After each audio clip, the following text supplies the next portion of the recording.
उस सम्मेलन का एक उद्देश्य है, एक मंत्र है, एक नारा है, 2025 से 30 फिर से नीतीश।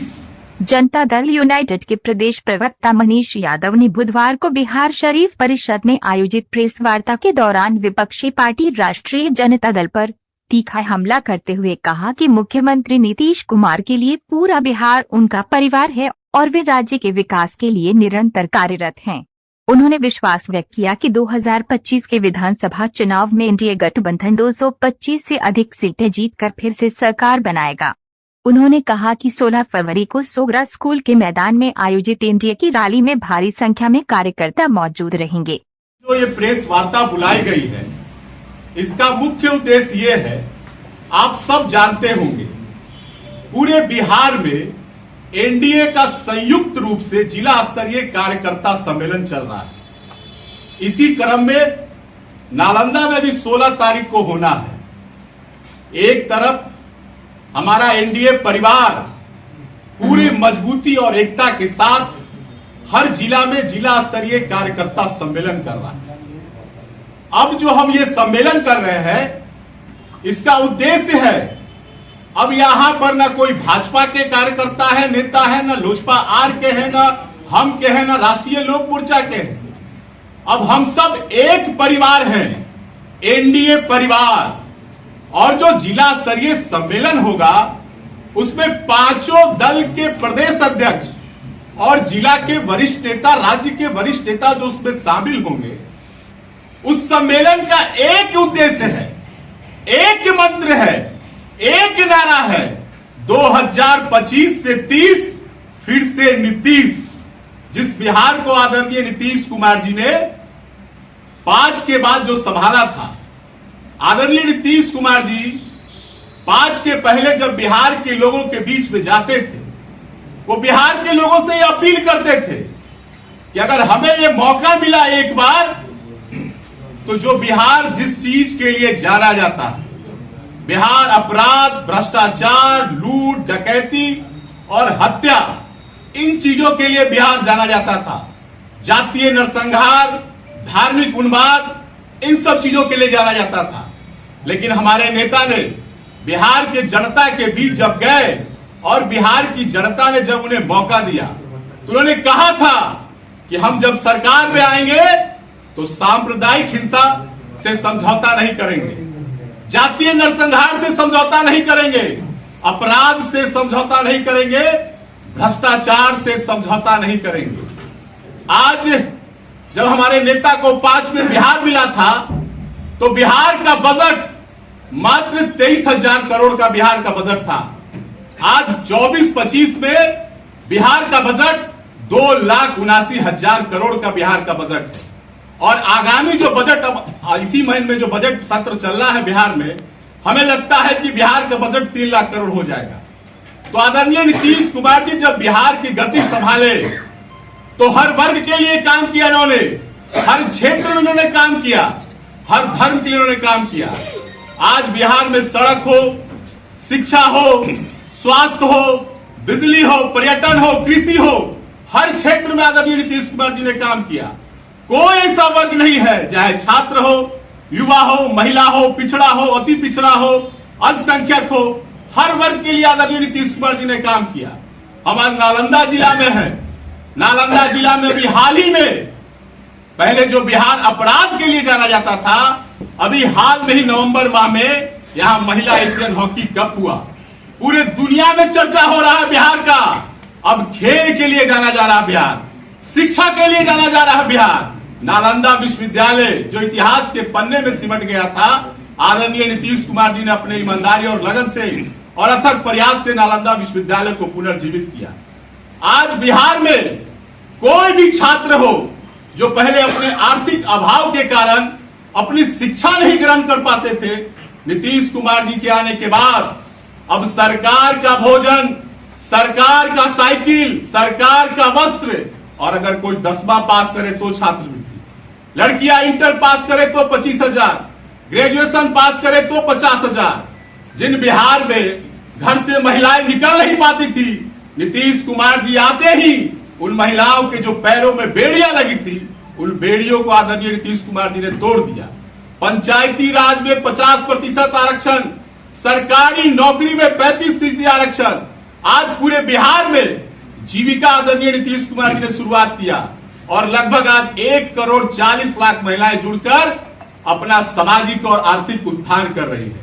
जो बिहार अल्पसंख्यक समाज के लिए केवल बिहार उनका वोट लेकर अपनी राजनीतिक दुकानदारी चलाते थे, लेकिन नीतीश कुमार जी जब से बिहार की गद्दी संभाले, आज बिहार में कहीं भी सांप्रदायिक हिंसा नहीं है। पूरे बिहार में एक बार में लगभग 8,000 से 8,500 कब्रिस्तानों की घेराबंदी।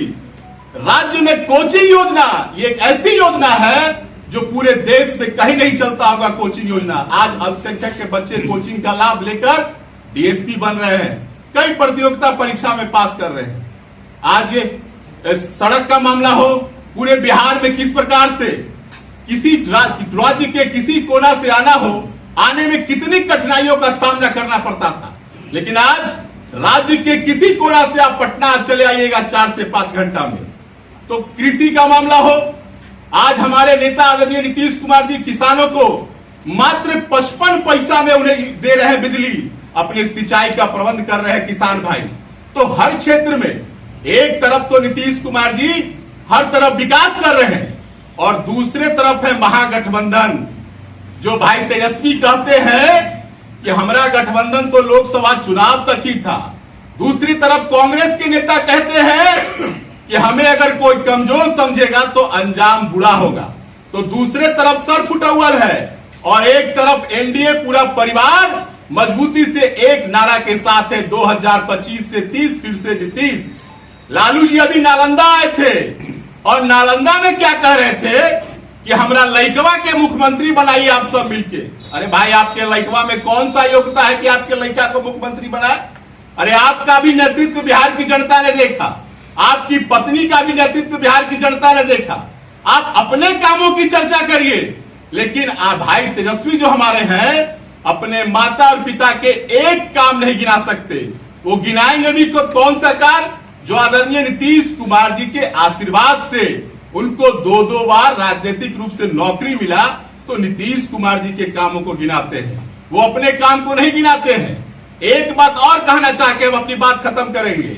इन लोग एक नारा देते हैं एमओआई का। एमओआई का अर्थ समझने का बहुत ही आवश्यकता है। एम का मतलब कोई बिहार का मुसलमान नहीं होता है। एम का मतलब लालू जी का मतलब है, जब लालू जी भ्रष्टाचार के मामले में फंस गए तो भाई तेजस्वी जी की मां कोई बिहार का मुसलमान नहीं। जब लालू जी जेल जाने लगे तो भाई तेजस्वी की मां हो गई बिहार की मुख्यमंत्री और अभी भी विधान परिषद में नेता है। और वाई का मतलब कोई बिहार का युवा नहीं, कोई बिहार का यादव परिवार नहीं, राष्ट्रीय जनता दल का कोई यादव परिवार नहीं, स्वयं भाई तेजस्वी। तो ये है एमवाई का अर्थ। तो एक तरफ नीतीश कुमार जी हर वर्ग हर क्षेत्र में काम कर रहे हैं और दूसरे तरफ केवल अपने परिवार का विकास। नीतीश कुमार जी का पूरा बिहार परिवार है और इनके लिए केवल अपना परिवार ही सब कुछ है। मैं पूर्व में एमएलए पालीगंज से थी और प्रदेश की मैं अभी प्रवक्ता हूँ और महिला कॉलेज पाटलिपुत्रा विश्वविद्यालय में है, उसकी मैं प्राचार्या हूँ। आज हमारे जदयू के प्रदेश के प्रवक्ता भाई मनीष जी ने आपको पीछे की जो विसंगतियां थी 90 के दशक उसको आपके बीच में रखा और 2005 के बाद जो एनडीए गठबंधन के द्वारा जो उपलब्धियां मिली, जिस उपलब्धियों में 2005 से एनडीए गठबंधन की सरकार बनी और उसमें आदरणीय नीतीश कुमार जी के नेतृत्व में बिहार का विकास हुआ और सेंट्रल में आदरणीय नरेंद्र मोदी जी के नेतृत्व में पूरे देश का विकास हुआ। तो हम यह कह सकते हैं कि देश और प्रदेश ये नीतीश कुमार जी और आदरणीय नरेंद्र मोदी जी ने मिलकर जो विकास किया है वो आपके सामने दिख रहा है।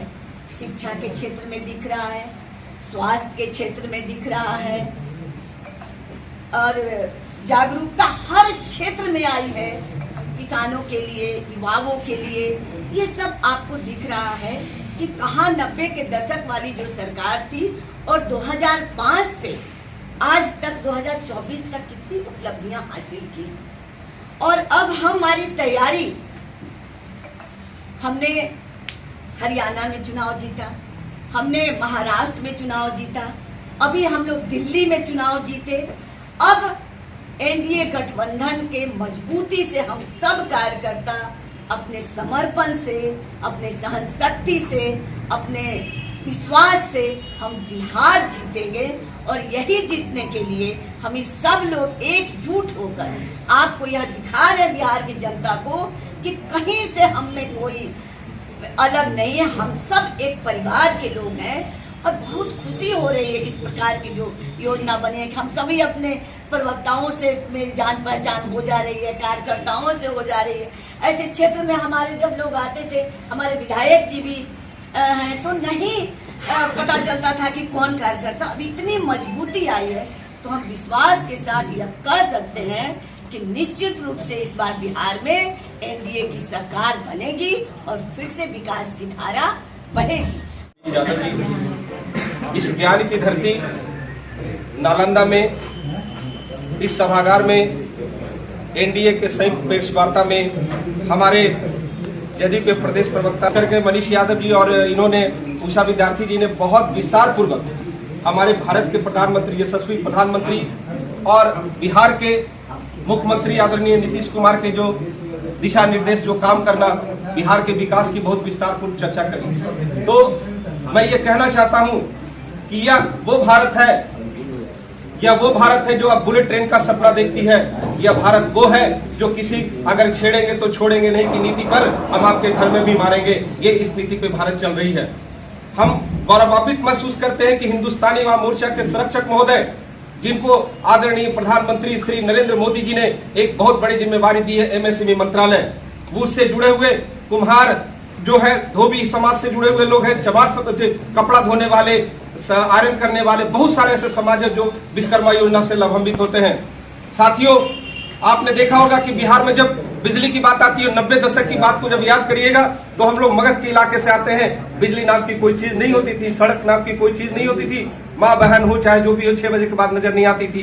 ये नीतीश जी की विकास यात्रा है, ये आदरणीय प्रधानमंत्री नरेंद्र मोदी जी की विकास गाथा है। और लोजपा के हमारे सुप्रीमो आदरणीय चिराग पासवान जी, उन्होंने बिहार फर्स्ट और बिहारी फर्स्ट का नारा दिया है। आज उसी का देन है कि हम लोग सब मिलके उपेंद्र कुशवाहा जी का विकास है, हम लोग चल रहे हैं आगे मिलके। और ये मेन लक्ष्य है कि कहते थे लोग कि गठबंधन ऊपर से होती है, हम लोग पांचों दल के पांडव जो हैं, हम जाके वार्ड तक, बूथ तक जाके अपनी गठबंधन को दिखाएंगे। हमारी एकता ऊपर ही नहीं, हमारे एक एक बूथ तक जाएगी। मनीष भाई ने 2 बातों का बहुत सरसरी तौर पर जिक्र किया, मैं उसमें थोड़ा सा उसका विस्तार दूंगा। एक तो उन्होंने खेलों की बात की और दूसरा उन्होंने मुंबई की बात की। चूंकि मैं खुद 16-18 साल तक खेल पत्रकार रहा दिल्ली के एक बड़े अखबार में, और जब मैं पूरे देश में विभिन्न खेल आयोजनों में जाता था और बिहार का प्रदर्शन देखता था तो बहुत निराशा हाथ लगती थी। हम खेलों में फिसड्डी थे, लेकिन ये माननीय मुख्यमंत्री नीतीश कुमार की अगुवाई में बिहार ने जिस तरह से अभी राजगीर में खेल यूनिवर्सिटी की स्थापना की और स्टेडियम की स्थापना की, उसकी बदौलत यह है कि आज पहली बार राष्ट्रीय खेलों में बिहार को एक स्वर्ण पदक मिला है। इससे पहले कभी बिहार 38वां राष्ट्रीय खेल है।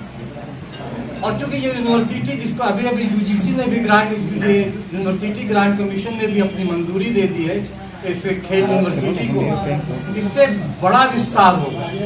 क्योंकि खेलों में के जरिए युवाओं का खेलों के प्रति आकर्षण बढ़ेगा, युवा खेल से जुड़ेंगे। और खेलों से जुड़ने का मतलब ये है कि वो दूसरी तरह की गतिविधियां जैसे अपराध या इसमें खाली बैठे हुए कुछ नहीं होता था, तो खेलों से जब आकर्षण बढ़ेगा तो खेलों से रोजगार भी बढ़ेगा, पर्यटन के भी साधन बढ़ेंगे। तो एक बड़ा काम ये हुआ। और जैसा कि मनीष भाई ने कहा कि पिछले दिनों एशियाई हॉकी चैंपियनशिप हुई और उसके बाद अभी एक और बड़ा आयोजन जल्दी ही होने जा रहा है। तो इससे बिहार में खेलों का जो एक माहौल बदलेगा, तो खेलों का माहौल बदलने से युवाओं में एक बहुत उत्साह बढ़ा है कि खेलों को लेकर एक बहुत बड़ी उपलब्धि यहाँ नीतीश कुमार जी की अगुवाई में बिहार ने हासिल किया और आने वाले दिनों में बिहार खेल के मानचित्र पर भी अपनी जगह बनाएगा और शिद्दत और जुनून के साथ बनाएगा।